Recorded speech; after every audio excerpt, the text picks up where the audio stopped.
Welcome from once to another video. हा video खूप महत्त्वाचा आहे। या व्हिडिओमध्ये शिक्षक भरतीमध्ये उमेदवारांना काही अडचणी येत आहेत, त्या संदर्भात आपण या व्हिडिओमध्ये बोलणार आहोत।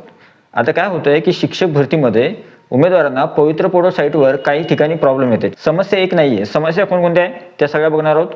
सगळ्यात पहिले महत्त्वाची बघा, समस्या कोणकोणत्या आहे। भरती प्रक्रिया एकच आहे, पण समस्या किती येऊ राहिल्या, कोणकोणत्या गोष्टींमध्ये अडचणी येतात उमेदवारांना, आणि विशेष म्हणजे मुदतवाढ मिळणार का, त्या संदर्भात उत्तर तुम्हाला या व्हिडिओमध्ये मिळणार आहे।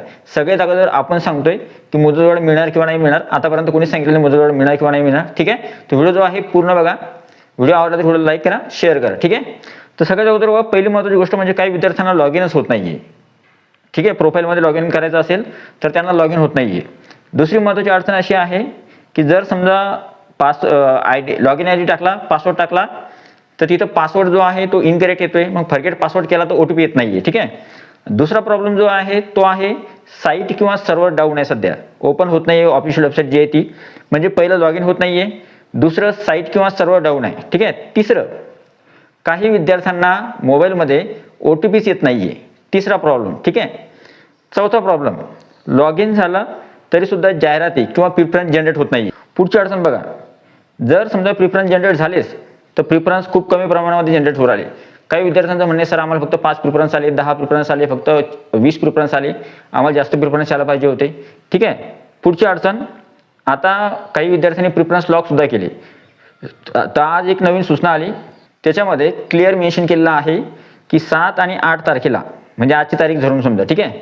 तर ज्या विद्यार्थ्यांनी स्वतःची जाहिराती बघून प्रिफरन्स लॉक केलेले आहे त्यांनी परत एकदा डिलीट करायचे आहे आणि परत प्रिफरन्स जनरेट करून जाहिरातींना प्राधान्यक्रम द्यायचे आहेत, कारण की काही जाहिरातींमध्ये बदल करण्यात आलेला आहे, ठीक आहे।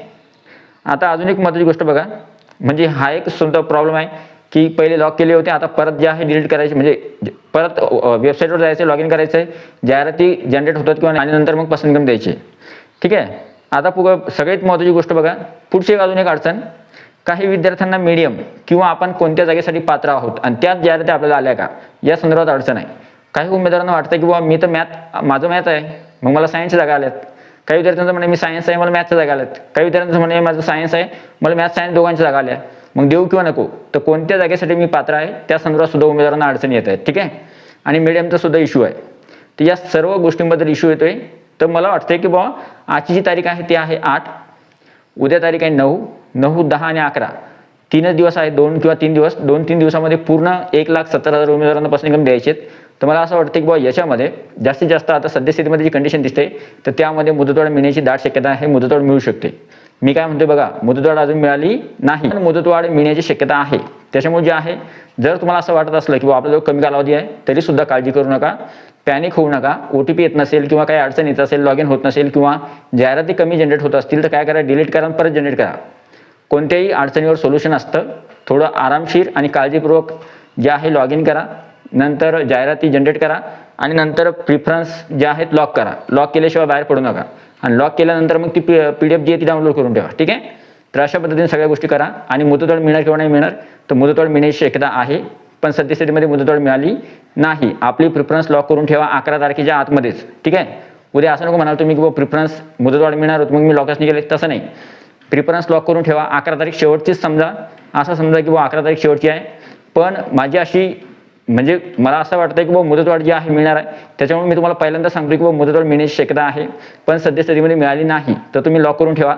जर मुदतवाढ मिळालीच तर मग काय करायचं, परत आपल्या प्रोफाईलमध्ये जायचं, जाहिराती जनरेट करून पाहायच्या आणि परत त्यांना पसंतीक्रम देऊन टाकायचे जर मुदतवाढ वाढली तर, ठीक आहे। तर या संदर्भात हा व्हिडिओ होता। तुम्हाला ही माहिती जी आहे कमी कालावधीमध्ये आणि कोणकोणते इश्यू होते त्या संदर्भात मी या व्हिडिओमध्ये पूर्ण माहिती सांगितली। तर आय होप आता जे आहे प्रशासन जे आहे लवकरच या गोष्टीवर उपाय काढेल आणि पवित्र पोर्टलची जी ऑफिशियल साईट आहे ती लवकरात लवकर सुरळीत कार्यरत होईल, ठीक आहे। तर आय होप हा व्हिडिओ तुम्हाला आवडला असेल, व्हिडिओ आवडला तर व्हिडिओ लाईक करा, या व्हिडिओला जास्तीत जास्त शेअर करा, हाईप करा आणि तुम्ही चॅनलवर नवीन असेल तर चॅनलला सबस्क्राईब करा। तर भेटूया पुढच्या व्हिडिओमध्ये, तोपर्यंत व्हिडिओ बघितल्याबद्दल thank you so much, take care, bye bye.